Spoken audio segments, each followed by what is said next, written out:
There is nothing like getting into a new Nintendo IP for the first time. For me right now, it is 2D Donkey Kong. I had previously played Donkey Kong 64.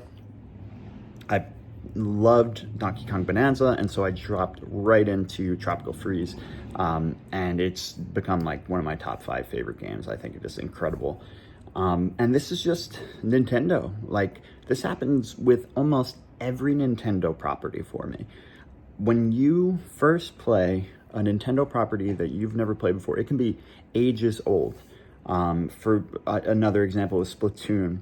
I played Splatoon for the first time like 10 years after it came out because I fucking hate shooters.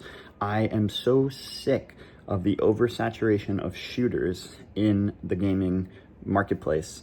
I like really grunt through Game Awards type showcases where it's just generic shooter after generic shooter. Nintendo makes a fucking shooter and it is just, oh, it's magic. It's fucking crazy how they do this. Like, genuinely, I'm 31 years old.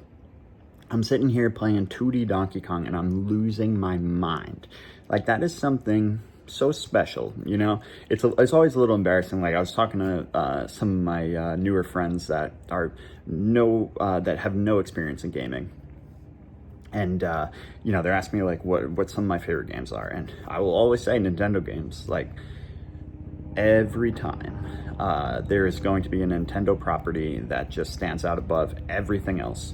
And I think they do it so consistently and so, you know, it seems effortlessly, even though you know that these guys are working their asses off and they're putting everything into it, but they just pump them out. Like, I feel like the only Nintendo property that I've never really gotten into was Pikmin. I played Pikmin 3, and it wasn't exactly for me. I beat the whole game, and I played like half of Pikmin 4, and unfortunately, it just wasn't for me. I don't vibe with the controls and the objectives of the game. Just, you know, sometimes you'll find a Nintendo property that does not resonate with you.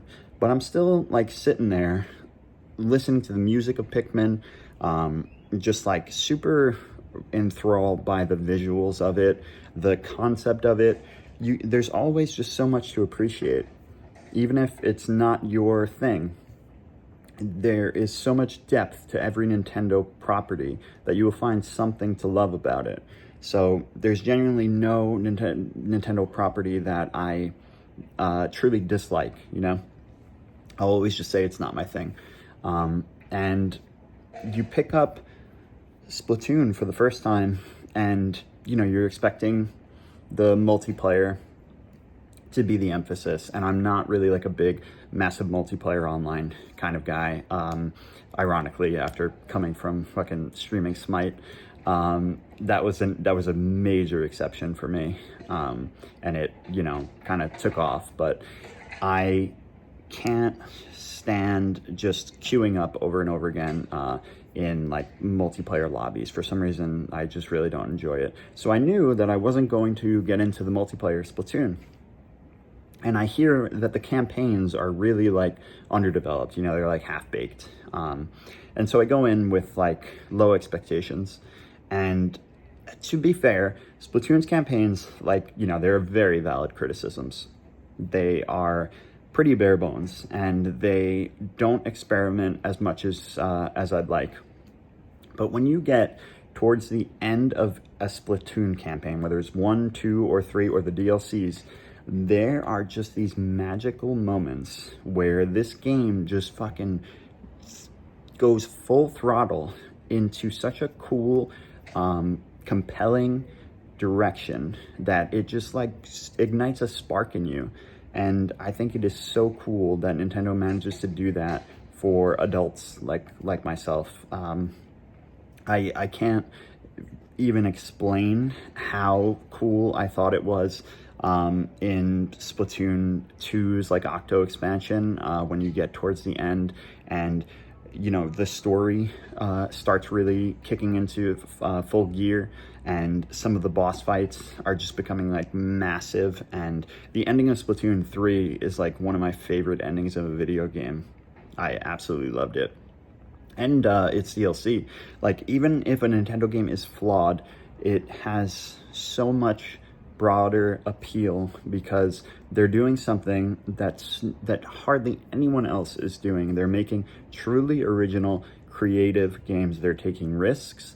They're making things bold, and some people argue that now things are becoming a little too sanitized. They don't like that, in the newer generation, with a lot of the Switch properties, they think they're playing it a little too safe. I disagree. I think, the capture mechanic in Odyssey was extremely creative, and bold and innovative, and I think it's fantastic. Bonanza, the transformations for DK, just the concept of DK, of just having a map that is fully destructible, is so cool. And I have my gripes with the game, actually. After like sitting down and thinking about it and playing the 2D games and appreciating them so much, I ended up, I still love Bonanza, but I ended up lessening my my appreciation for it a little bit in the broad spectrum, broad stroke stuff. But at the end of the day, like, that was still one of my favorite games. You can poke holes in any video game, but at the end of the day, if the game manages to capture something in you that makes it feel, it transcends gaming, and it like speaks to your fucking soul. And I'm not talking like, the stories are, it's not that the stories are like profound, or super diverse and really intelligent. It's like they're simple. They're so simple, but that's part of the beauty of it. That's part of the magic, is that they give you these really simple scenarios, and just with the right combination of music, of gameplay, of action, they manage to craft something that is unlike anything else, and it just blows me away every time. So definitely try out every fucking Nintendo IP. I promise you that even if it's not for you, you will probably love so much about it. I tried F-Zero GX for the first time. I'm fucking terrible at it. I'm really bad at super fast-paced racing games, but I'm having the time of my life playing the game. I'm like, holy shit, I can't believe this exists. It is so cool, and it is so fucking hard for a Nintendo game too. I don't know why they did that. It was too hard.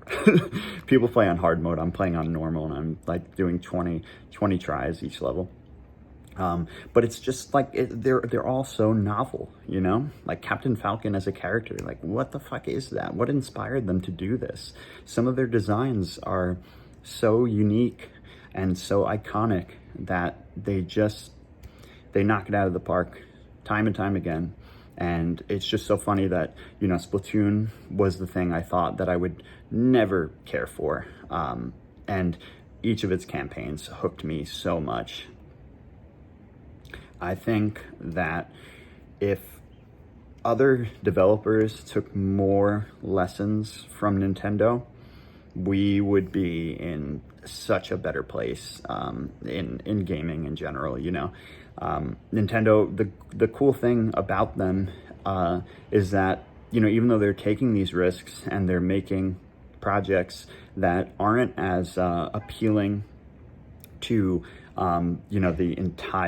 the general audience of gaming, they are still so successful. What I mean is, they're not like chasing trends. They're not making fucking MMOs, and they're not. They did create a MOBA. I guess that's Pokemon Company, not technically Nintendo. It ended up being awesome, but yeah, what I'm saying is, they have mass appeal, but they're never chasing trends for the most part. And they are always just going out on a limb and doing something new and innovative, and they succeed. Like, it's so cool to me that they're as popular as they are, because I feel like that doesn't happen a lot, where, the very best of like a genre, of a medium, is the most popular, So, Nintendo is just a gift to gamers, and I will never stop being a fan.